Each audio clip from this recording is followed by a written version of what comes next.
தேவனுடைய பரிசுத்த நாமத்திற்கு மகிமை உண்டாவதாக. எனது முழு பெயர் டேவிட் சாலமன் அலெக்சாண்டர். எனது அப்பா பெயர் இந்து குடும்பம். அப்பா பெயர் நீரார்த்தலிங்கம். அப்பா ஆரம்ப காலத்தில் இறைவன் இல்லை என்று சொல்லி ஒரு நிலை எடுத்து சில காலம் அங்கே பயணித்தவர். ஒரு குறிப்பிட்ட காலத்துக்கு பின்பு இறைவன் இல்லை என்றால் உலகத்தில் இவெல்லாம் எப்படி உண்டாயிருக்கும், இதற்கு மூலம் என்ன, கருவூலம் என்ன என்று அவர் எண்ணுகிற பொழுது இறைவன் இருக்கிறார் என்பதை ஏற்றுக்கொண்டார். ஏற்றுக்கொண்ட பின்னர் இறைவன் யார் என்பதை அறிய முற்பட்ட போது அவர் இந்துல இருந்தபடியினால இந்து தெய்வங்களை ஒவ்வொன்றாக அவர் எண்ணி பார்க்கிற போது அங்கே பரிசுத்தம் இல்லை என்பதை கண்டுகொண்டு முஸ்லீம் மதத்துக்கு சென்றிருக்கிறார். முஸ்லீம் மதத்துக்கு சென்ற இடத்துல அப்துல் ரஹ்மான் என்ற பெயரை மாற்றிக்கொண்டு அங்கே இருக்கிற பொழுது அங்கேயும் பரிசுத்தம் இல்லை. ஏனென்றால் அங்கே பலதார மனம் அனுமதிக்கப்பட்டிருந்தது. அப்போ அதுவும் உண்மையான ஒரு வழிபாடாக இருக்கான்னு சொல்லி கடைசி தேடிய போது கிடைத்ததான் இயேசு கிறிஸ்துவனுடைய அந்த நாமம். அந்த அடிப்படையில் கிறிஸ்துவ மதத்திலே சேர்ந்தார். நாங்கள் பிறக்கும் போது இருந்தே எங்களை கிறிஸ்துக்குள்ளாக வளர்த்து வந்தார். அப்பாவே நீரார்த்தலிங்கம் நெல்சன் என்று தனது பெயரை மாற்றிக்கொண்டு அவர் கிறிஸ்துவராக வாழ்ந்து வந்தார். வாழ்ந்தது மட்டுமல்ல, உலகத்தினுடைய எந்த ஒரு சலுகைகளும் அரசு சலுகைகளும் தேவையில்லை, இறைவனே போதும் என்கிற அடிப்படையிலேயே எங்களுக்கு பள்ளியில் சேர்க்கும் போதே கிறிஸ்தவர் என்று சொல்லியே அவர் பள்ளியிலே சேர்த்தார். நான் படித்து முடிக்கும் வரை எந்த ஒரு சலுகையும் அரசாங்கத்திலிருந்து பெற முடியாத அளவிற்கு இருந்தது. ஆனால் இறைவன் எங்களை கைவிடவில்லை. என்னுடைய வாழ்க்கையிலே நான் முன்குறிக்கப்பட்ட ஒரு ஆளாக இருக்கிறேன் என்கிற எண்ணம் எனக்கு அதிகமாக வருவது உண்டு. ஏனென்றால் என் வாழ்க்கை நடந்த சம்பவங்கள் அப்படிப்பட்ட சம்பவங்கள் தான். நான் குறிப்பிட்டு சொல்ல வேண்டுமானால், நான் முதலாக 10ஆம் வகுப்பு முடித்துவிட்டு தொழிற்பயிற்சி நிலையத்தில் ஐடியில் படிக்க வேண்டும் முயற்சி செய்தேன். அப்படி முயற்சி செய்கிற பொழுது அதற்கான விண்ணப்பத்தை எழுதி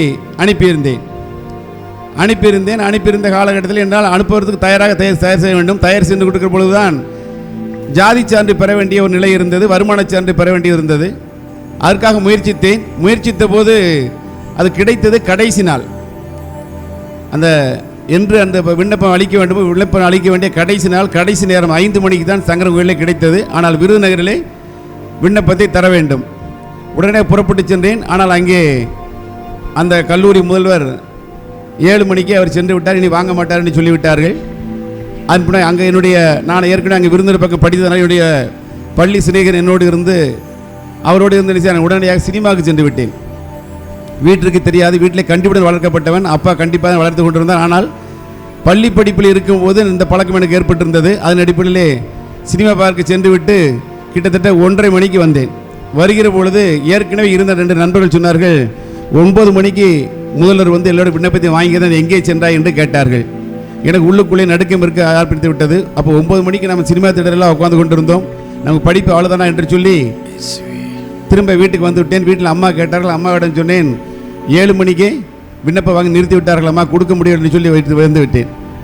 ஒரு 2 நாள் கழித்து அந்த விண்ணப்பத்தை திரும்ப ஏதோ ஒரு மனநிலை, அது இறைவனுடைய காரியமாகத்தான் இருக்கும் நிச்சயமாக. அப்போது எனக்கு என்னுடைய மனநிலை என்று தான் சொல்வேன். ஆனால் இறைவன் அதை நடத்தியிருக்கிறார். அந்த விண்ணப்பத்தை உடனடியாக என்ன செய்தேன், தபாலில் போட்டுவிட்டு வீட்டுக்கு வந்து விட்டேன். அடுத்த நாள் எனக்கு ஒரு கடிதம் வருகிறது. என் நண்பன் பரஞ்சோதி கடிதம் எழுதியிருக்கிறான், நீ விண்ணப்பத்தை எடுத்துக்க உடனே வா, இன்று கடைசி நாள் என்று சொல்லி ஒரு கடிதம். அந்த கடிதம் 3 நாளுக்கு முன்னால் எழுதப்பட்ட கடிதம். எனக்கு கிடைத்தது 3 நாள் கிடைத்திருக்கிறது. எனக்கு உள்ளுக்குள் மீண்டும் ஒரு கலக்கம் ஏற்பட்டு விட்டது. ஆக அவன் எழுத கடிதம் 3 நாள் கழித்து கிடைக்கிறது.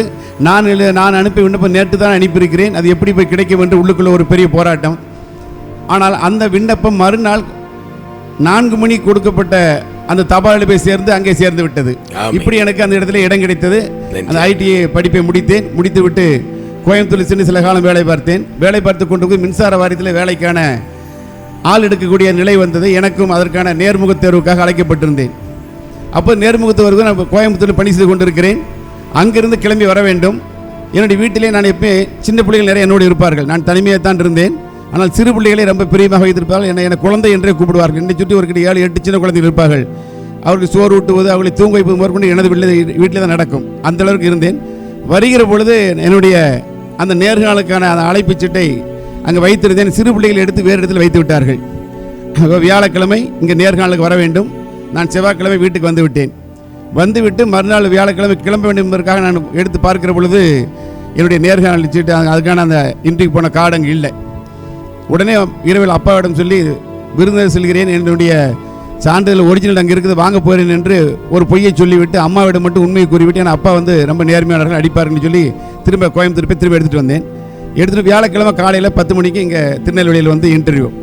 இப்போ வியாழக்கிழமை காலைல கிளம்பி வர்றேன், வீட்டுக்கு வந்துட்டு எடுத்துகிட்டு வந்து புதன்கிழமை போய் எடுத்துகிட்டு வந்துட்டேன். வியாழக்கிழமை வரும்போது சங்கரங்கள் வரும்போது தான் பார்க்க அந்த நேர்காணலுக்கான 2 புகைப்படத்தை வீட்டில் வைத்து விட்டு வந்துவிட்டேன். மீண்டும் அங்குள்ள அந்த நடத்துனர்கிட்ட கேட்டேன், இங்கே எடுத்துக்கான்னு சொல்லி சொன்னாங்க. அப்போ அங்கே போய் சங்கரங்களில் போய் இறங்கி பார்க்குற பொழுது அங்கே அவர்கள் 2 மணி நேரம் ஆகும்னு சொல்லிட்டாங்க. அப்புறம் திருநெல்வேலி எடுத்துகிட்டு நினச்சேன், திரும்ப இன்டர்வியூ அட்டன் பண்ணேன். அப்போ அதுலேயும் பார்த்தீங்கன்னா அந்த சயத்துக்கு போய் நினச்சேன். எனக்கு முன்பால் 3 பேர் இருந்தாங்க, 4ஆவதால் நான் போய் என்னுடைய பேர் வாசிக்கப்படும் முன்னாக போனேன். இந்த காரியங்கள்லாம் எதுக்கு சொல்கிறேன் என்றால், என்னுடைய வாழ்க்கையில் நடைபெற்ற சம்பவங்கள்லாம் இறைவன் என்னை கொஞ்சம் வழியெடுத்தே வந்திருக்கிறார். ஆனால் இதை அறியாதபடிக்கு தான் நான் வாழ்க்கை வாழ்ந்து கொண்டிருந்தேன். அதுக்கப்புறம் அங்கே மின்சாரத்தை பணிக்கு சேர்ந்தேன். பணிக்கு சேர்ந்த பின்பு என்னுடைய பொழுதுபோக்கெல்லாம் சினிமா பார்ப்பது, சினிமா சம்பந்தமான காரியங்களை பேசுவது, பாடுவது, இதே என்னுடைய வேலை இதுதான். அந்தளவுக்கு தான் என்னுடைய வாழ்க்கை இருந்தது. ஆனால் அப்பா வருகிறார் என்றால் அப்பா ரொம்ப நேர்மையானவர், ஊழியக்காரராக மலடிப்பட்டி ஊழியராக இருந்தார். இப்போ ஊரில் இருக்கும்போது ஜெபம் பண்ணுவதும் துரைசாம்பரம் ஊழியரோடு சேர்ந்து நாங்கள் சுவிசேஷம் போவது நடந்தது. ஆனால் ஊரில் விட்டு நான் அங்கே சென்று விட்டேன். ஆனால் அங்கே ஒரு சினிமா பார்ப்பது, சினிமா தியேட்டரில் அதிகமாக என்னை பார்க்க முடியும். என்னுடைய வாழ்க்கை அப்படித்தான் இருந்தது. அப்போ 2 விதமான வாழ்க்கை வாழ்ந்து கொண்டிருந்தேன். ஆனால் இறைவன் என்னை தெரிந்து கொண்டதனாலே அவர் கைவிடவில்லை. அந்த சூழ்நிலையிலே அப்பா வருகிற பொழுது வீட்டில் குமுதம் ஆனந்தவுடன் என்று பல சினிமா பத்திரிகைகள் எல்லாமே இருக்கும். அவை எடுத்து ஒளித்து வைத்து விடுவேன். அப்போ ஆராதனை அங்கே தூத்துக்குடியில் குருசுபுரத்தில் அன்பழகன் அவர்கள் ஊழியக்காரராக இருந்தார். அங்கே ஆராதனை நடக்கும். அப்போ வரும்போது அப்பா கூப்பிடுவார்கள், நான் செல்ல மறுப்பேன். அப்போ அங்கே எலிசிரன் அக்கா இருந்தாங்க, திருராஜ் பிரதர் இருந்தாங்க, அவங்களாம் அங்கே இருந்தாங்க. அவங்க எனக்கு வேண்டி ரொம்ப கண்ணீரோடு ஜெபிக்கக்கூடிய ஆட்கள். ஆனால் நான் சினிமா பார்த்து கொண்டே இருந்தேன். இந்த காலத்தில் இறைவனை ஏற்றுக்கொள்ளாதபடிக்கு 2 விதமான வாழ்க்கை. அப்பா வருகிற போது ஒரு நிலை, அப்பா இல்லாத ஒரு நிலை, இப்படி நான் வாழ்ந்து கொண்டிருந்தேன். அப்படி வாழ்ந்து கொண்டிருக்கிற நிலையில் தான் என்னுடைய வாழ்க்கையில் சில காரியங்கள் நடந்தது. சில சம்பவங்கள் என்னை அவமானப்படுத்தக்கூடிய காரியங்கள் போல் நடக்கும்போது தான் நான் இறைவனை தேட வேண்டிய நிலை ஏற்பட்டது. அப்புறம் இறைவனை தேட நிலை ஏற்பட்ட உடனே நினைச்சேன், இறைவனை தேடி ஓட வேண்டிய நிர்பந்தம் காரணமாக சென்றேன். அப்போ புதிய சபைக்கு மீண்டுமாக சென்று விட்டேன். ஆனால் பாவ அறிக்கை குறித்து எனக்கு ஒரு பயம் இருந்தது. ஏன்னா நான் செய்த சில பாவங்களை சொல்லுகிற போது இந்த ஊழியக்கார அப்பாட்ட சொல்லிடுவாங்களோ. ஏன்னா அங்கே ஜோசப்பையா பாஸ்டராக இருந்தாங்க, அப்பா மல்டிபிட்டி பாஸ்டர். என்னுடைய வாழ்க்கையோ பாவ வாழ்க்கை. அப்போ இந்த பாவரிக்கை பண்ணால் ஒருவேளை அங்கே சொல்லிட்டா என்ன செய்ய அப்படின்னு பயத்தில் பாவரிக்கை பண்ணுறதுல எனக்கு உடன்பாடு கிடையாது. இவரும் மனிதர் தானே சொல்லி விடுவாரே என்று சொல்லி மிகவும் பயந்த நிலையில் இருந்தேன். அப்போ பழனியில் எங்கள் அக்கா செல்வி அவங்க இறந்துட்டாங்க. இப்போது ஜெவசுந்தரி மருமனுடைய அம்மா அவங்க. இப்போ அங்கேருந்து அவங்க சொன்னாங்க. அப்போ அவங்க அந்த விஷயத்தை பேசிக்கிட்டு இருந்தேன். அப்போ இதற்கு முன்பதாக என்னுடைய பாவ வாழ்க்கையை தொடர்ந்து கொண்டிருக்கும் போது ஊரிலிருந்து அம்மா என்ன பண்ணாங்க, ஒரு தரிசனம் கண்டதாக எனக்கு போகும்போது சொன்னாங்க. அப்போ சொன்னாங்க, மகனே இந்த மாதிரி உன்னை கொடுத்து ஒரு தரிசனம் கண்டேன். நீ அழுக்கு சட்டையோடு ஒரு கிழிந்த ஆடையோடு மின்சாரத்தில் பணி செய்து கொண்டிருக்கிறேன்.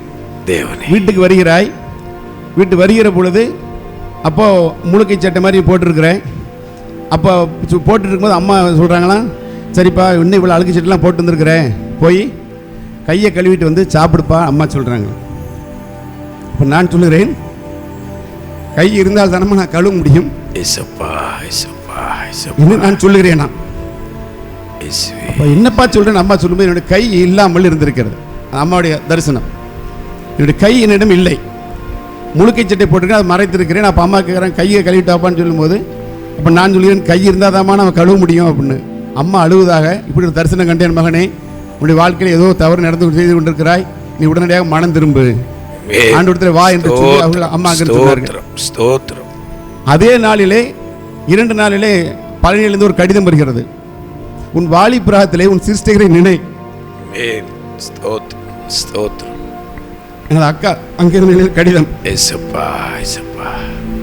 2 என்னை வேறு நிலைக்கு அழைத்து சென்றது. நான் இங்கு தவறு செய்கிறேன், அப்பாவிடம் மறைத்து விட்டேன், அம்மாவை போட்டு நல்லவனாக வாழ்ந்து கொண்டிருக்கிறேன், அந்த ஊரில் எல்லாரும் நல்லவனாக இருக்கிறேன். ஆனால் இந்த பாவ காரியம் இருக்கிறது, இது எப்படி அம்மாவுக்கு தெரியும்? அம்மா அப்படி ஒரு வார்த்தை எழுதியிருக்கிறார்களே, மகன் கையில் தரிசனம் கண்டு எழுதியிருக்கிறார்களே. இதே நேரத்தில் அக்கா அங்கே இருக்கிற வாலிபர் பிராத சிகிச்சை நினை என்று கடிதம் எழுதி, உன்னை குறித்து நான் சில சொப்பனங்கள் கண்டிருக்கேன், நீ கிறிஸ்துக்குள்ளா வா என்று சொல்லி அக்கா எழுதுகிறார்கள். இப்போ 2 காரியங்களும் என்னை யோசிக்க வைத்தது. அன்புமாக அப்போ நாம் யாரும் உலகத்தில் எதனாலும் மறைத்து விடலாம், ஆனால் இறைவனுக்கு தெரியாமல் நம்ம ஒரு காரியத்தை மறைக்க முடியாது. நம்முடைய சாமர்த்தியத்தால் திறமையால் அப்பா வருகிற போது புஸ்தகங்களை வேறு இடத்தை இடம் மாற்றி விட்டு நான் என்ன செய்கிறேன், நடந்து விட முடியும். ஆனால் இறைவன் பார்த்து கொண்டே இருக்கிறார். சகலம் அவருக்கு முன்னால் வெளியரங்கமாக இருக்கிறது, நிர்வாணமாக இருக்குது என்று சொல்லக்கூடிய அளவிற்கு வேதம் நமக்கு கற்பிக்கிறது.